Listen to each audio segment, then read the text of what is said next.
हमने मैदान police station में हुमायूं कबीर जो एमएलए हैं भरतपुर के, उन्नयन पार्टी के राष्ट्रीय अध्यक्ष हैं, उनके खिलाफ हमने मैदान थाने में एफआईआर दर्ज कराने के लिए एक कंप्लेन दिया है। उसी के नाम से हुमायूं कबीर की गिरफ्तारी हो, क्योंकि वो राज्य की कानून व्यवस्था बिगाड़ने का प्रयास किया जा रहा है, देश की कानून व्यवस्था बिगाड़ने का प्रयास किया जा रहा है। उस बाबरी मस्जिद का नाम इस्तेमाल किया जा रहा है।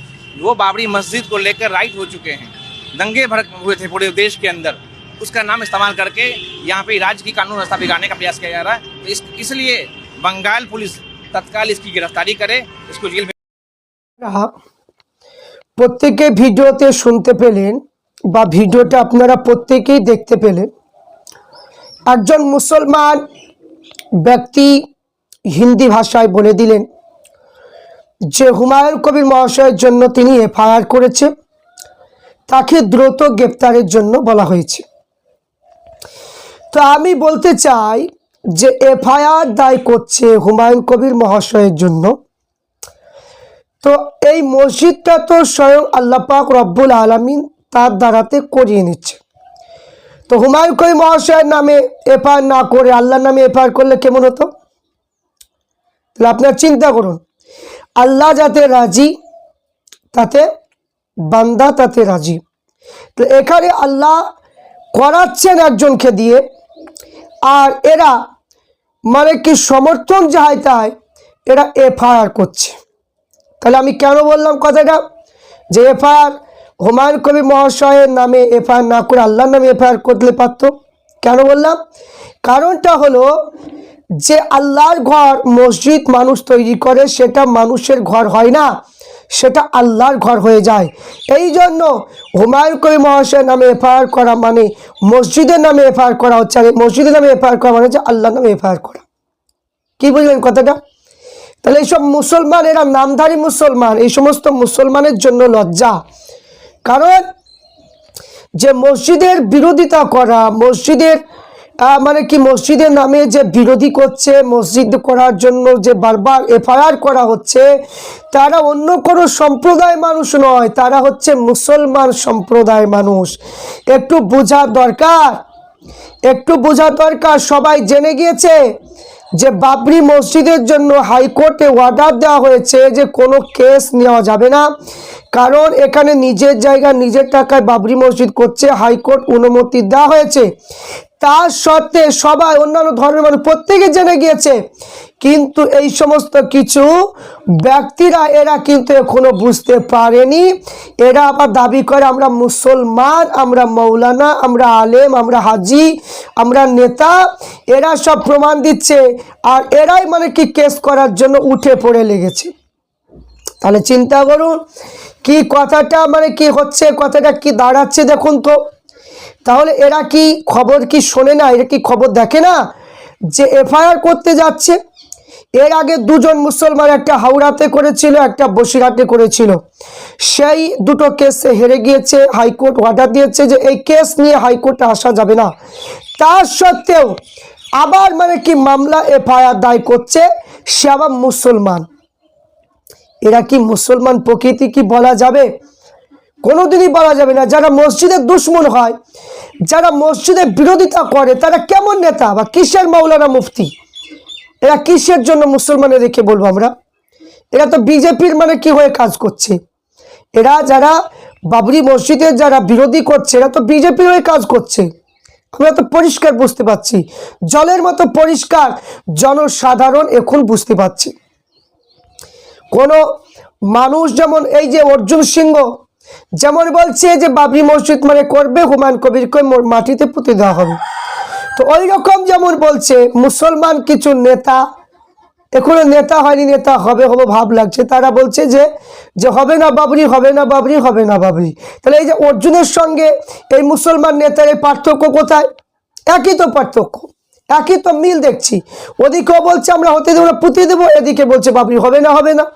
তাহলে চিন্তা করুন, তাহলে এরা তাহলে বিজেপির সঙ্গে তাহলে এদের মিল আছে নাকি? এবার আপনারা চিন্তা করুন। তাহলে আমরা পরিষ্কারভাবে বুঝতে পারছি যে আমরা তাহলে এই যে ভোট দিচ্ছি, জনসাধারণ যে ভোট দিচ্ছি, এই ভোট দিয়ে আমাদের কি লাভ হচ্ছে? মুসলমান স্বাধীনভাবে বাঁচতে পারবে না, মুসলমানদেরকে জয় ইসলামের ধ্বনি না বললে পিঠে মারা হচ্ছে।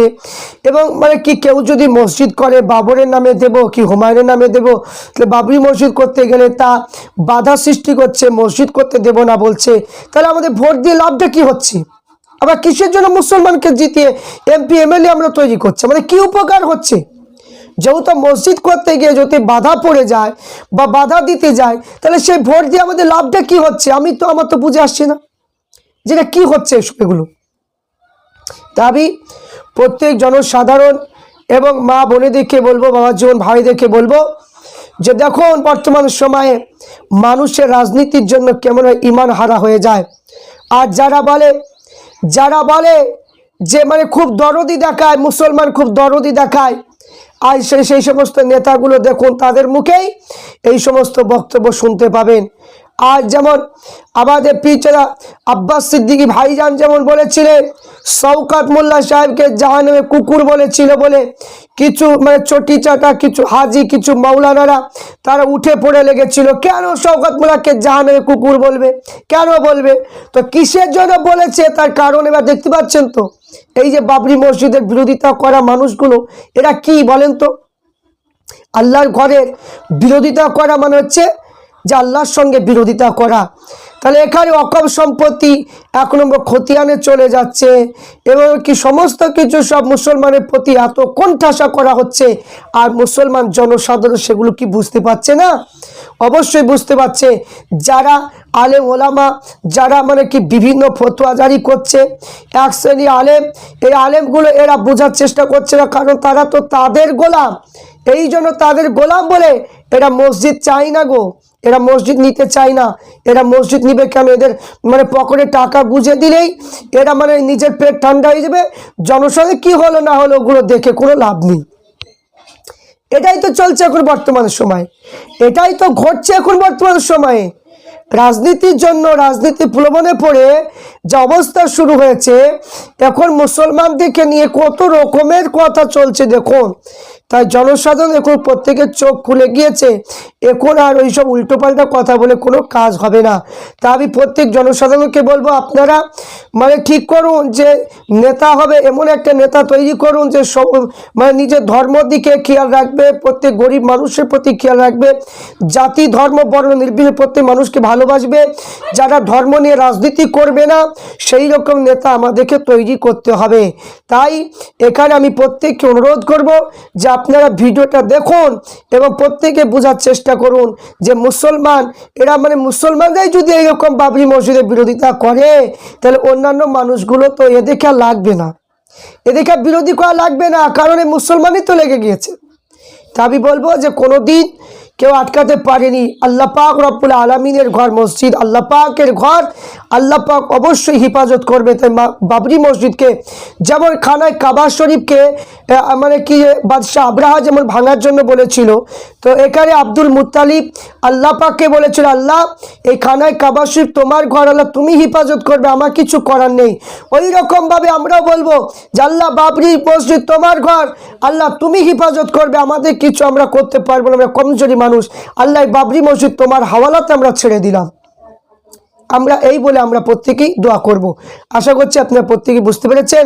আল্লাহ পাক আমাদের প্রত্যেককে বিভিন্ন আসমানি জমিন বালা থেকে হেফাজত করুক, বিভিন্ন দুশ্মন থেকে আমাদের প্রত্যেকে হেফাজত করুক, এবং হুমায়ুন কবির মহাশয় নওশাদ সিদ্দিকী ভাইজানকে আল্লাহ পাক বিভিন্ন ফিতনা থেকে বিভিন্ন দুশ্মন থেকে আল্লাহ পাক যেন হেফাজত করুক।